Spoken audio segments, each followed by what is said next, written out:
and this time we do it with Kevin Minnick from the Courier-Post. Kevin, good morning to you. Morning, Mike. How you doing today? Doing well. We just got off the line with Mike McGarry from the Press of Atlantic City, and I know Mike will be at Maple Shade. Now, you today are going to Washington Township to cover a pair of great games there, and one gets underway in just about 45 minutes, Lenape versus Gloucester Catholic. So let's start there. What makes that matchup so juicy? We know Gloucester Catholic, one of the top teams in South Jersey, but for whatever reason, when it comes to Diamond Classic, especially the last few years, they haven't quite been able to get it done.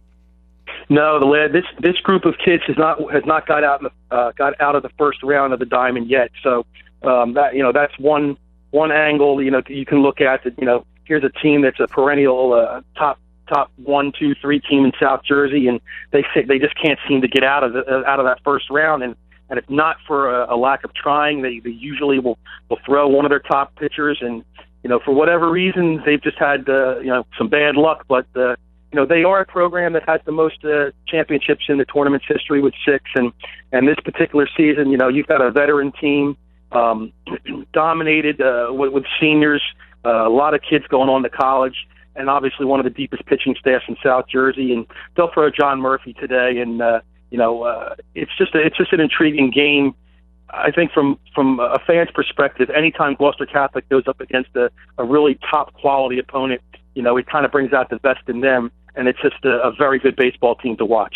Murphy, a Maryland recruit, and really, for my money, one of the top pitchers, if not the best pitcher in South Jersey. And Kevin, a guy who's been doing it for a long time. I mean, he got starts as a sophomore, I believe, as a freshman. I think a few years back it was a South Jersey championship game over St. Augustine, and he really shut down the Hermits. I mean, what makes a kid like this so special? Obviously a big-time college recruit, but if you haven't seen him in person, man, some electric stuff. Yeah, Murph's been dynamite throughout his high school career. In his freshman year, Mike Schwarin, who now is just dominating college baseball at Maryland himself, got injured and really missed most of that season. And they needed someone to step in and take his starts, and Murph did that. And as a freshman, Murph beat Don Bosco in the non-public A state final. He's going on to pitch and just really big games for Gloucester Catholic. There are times when on their schedule where they play teams that are obviously far inferior to them, and that's just the way that the schedule breaks in the league that they're in. But Murph gets the ball in the biggest games, and he's always around the plate. If you look at his strikeout to walk ratio throughout his career, it's 5 or 6 to 1, and he seldom gets banged around. So he's, like I said, he brings some very nasty pitches. He's always around the plate. He lets his defense do their job, and really just when he takes the mound, he's in control of what's going to happen. And you don't see that all that often in high school baseball. You see seniors who have developed, and and there's a handful of them out there that are in the same category. But I don't know that there's a group of players this particular season that can match what Murph's done over a 4-year career. So Murphy and Gloucester Catholic taking on Lenape. That's at Washington Township at 10:30. And then at 1 o'clock, another great matchup, Cherry Hill West versus Bishop Eustace. So, Kevin, I want to get your take on this one. I know you and I have talked about Bishop Eustace as obviously one of those contenders on the non-public side, but what about this Cherry Hill West team? It's a team that has some big wins recently and really playing some good baseball.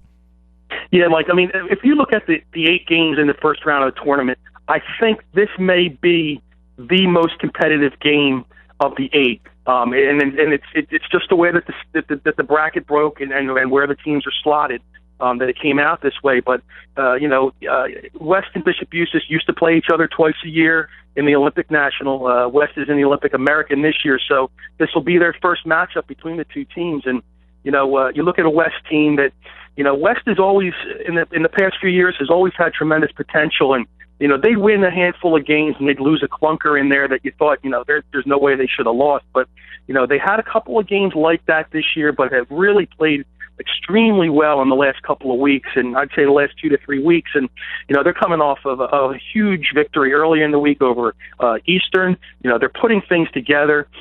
They've got some real good talent there, and they're not all seniors. They have a nice mix of kids, and they have some quality depth of pitching as well. And they're going to throw Jeff Jeff Dixon today. He's a senior. I really like to watch this kid pitch. I mean, he's about 6'3", 6'4", always around the plate. He didn't have his best stuff against Eastern, but obviously had enough to win the game. And I think going up against the Eustace team that's going to throw Tyler Phillips, another kid who's really a top quality player, getting heavy looks from Major League Baseball teams for the upcoming draft. And this is going to be a pitcher's duel, and it's going to be very entertaining to watch. I don't think it's going to be a big a lot of runs are going to be scored. This may be like the 3-1, 4-2 kind of game, but I would not be. I wouldn't have a pick on this one because I think either team is capable of winning the game because both teams are that good, and both are playing extremely well. Eustace has had a couple. They've had a couple clunkers in there too, but they're playing a competitive schedule, and at times teams are just going to, for whatever reason, are just not going to have it on one particular day. But like I said, I like this matchup. Of the 8 games in the tournament today, I love this one the best, and I really think that this is the kind of game that, if fans are looking for a game to go to see, this 1 o'clock game at Washington Township with those two teams is the best one on the schedule. Talking Diamond Classic opening round baseball right now with Kevin Minnick from the Courier-Post. Again, Kevin covering a pair of games at Washington Township. It'll be Lenape versus Gloucester Catholic at 10:30, and then Cherry Hill West versus Bishop Eustace at 1. And Kevin, you mentioned the fans there looking to maybe go check a game out. And for those fans who maybe aren't familiar, Diamond Classic rules a little bit different than your average high school baseball game. And above all, they really like to keep things moving at these Diamond Classic games. Yeah, they play under speed-up rules, and what it does is it tries, and it's been very, very successful. It gets the kids moving. You don't throw the ball around the infield after an out. You get to throw the ball to one position player and then back to the pitcher. You get a certain amount of time to deliver a pitch. You get a certain amount of time to get in the box and be set. And what it does is it just keeps the game moving, and it's something that I really love to see throughout the season in high school baseball, but obviously that's something that would have to go through some a handful of channels to get past. But the speed up rules makes for a more interesting game. It keeps the players involved. You have to keep your you got to keep your eye on the ball because the ball's going to be put in play pretty quick, and it's just a great way to keep the game moving and keep everyone into the game and focus on what's going on. So, I really love those rules. They limit the time between innings, so it really makes for a very good game. It does take some getting used to at times. I've been at a handful of these games and, top of the first, and the kids, they're explaining the rules going in, but baseball, it's a game of repetition and routine, and they're used to throwing the ball around the infield. They're used to stepping out of the box to sort of gather themselves, and, when you do that in this, you get a ball or a strike awarded one way or another, so sometimes it takes a little bit of adjusting in the top of that first inning. Yeah, everyone, they make the kids aware of what's going on, and usually you'll find that, a mistake will be made here or there, but usually the umpires are pretty generous with it and just kind of remind them, okay, you got to get back in the box. You only have 10 seconds. They'll let them know, and on a very, very rare occasion will they enforce, an automatic ball, automatic strike. I've only seen it maybe once or twice in the years I've been seeing this, but like I said, the umpires are, they're not. They kind of let them go like the first time just because it is so new and it doesn't happen. But in this tournament, but like I said, obviously I think it keeps the game moving pretty good. Again, Kevin Minnick, our guest right now, Kevin from the Courier-Post. We're talking Diamond Classic opening round games with him. And Kevin, I did want to pick your brain about one of the games going on in Hamilton today. Again, Hamilton, a new site for these first-round Diamond Classic games. Northern Burlington, Buna at 10:30. That's a rematch. We'll see if the Chiefs can exact a little revenge from a game a couple weeks ago. But that second matchup, Rancocas Valley against Haddonfield, and this is a Haddonfield team, and really you look across the board at all Haddonfield sports. You go from football season to basketball season, now to baseball season, and I know a number of guys playing a number of those sports. It just seems like Haddonfield has been sort of the cream of the crop across the board. I mean, what is it about these kids, this senior class at Haddonfield, that especially the kids that play multiple sports, and you look at it once again, Haddonfield always playing in the big games, baseball teams in the Diamond Classic today. Yeah, Haddonfield's a situation where, these kids, a lot of these kids they simply don't focus on one sport. They may have a favorite, but they go out and they compete in everything. And, And that's the thing, you get a nice group of kids who compete, and Haddonfield's been like that for a while now.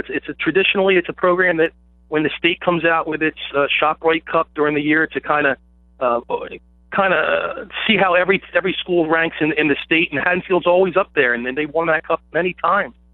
They just get kids who are dedicated to what they're doing. You may have a kid who plays baseball who was also a basketball player, and who also played football. And these kids, when it comes time to really focus in on the sport at hand, they focus and do what's necessary to compete. And Haddonfield this particular season is having a real nice year. They've got 2 losses now, but they ran off. I believe they were 15-0 at one point. They're just a bunch of hard-nosed kids who go about their business and really focused on what's going to happen that particular day, that particular inning, and that particular pitch, and that's kind of the way a lot of teams approach things, and it doesn't necessarily work out for everyone. But this particular Haddonfield team, it has, and they're just a bunch of kids who get it, and they understand that they're playing for each other.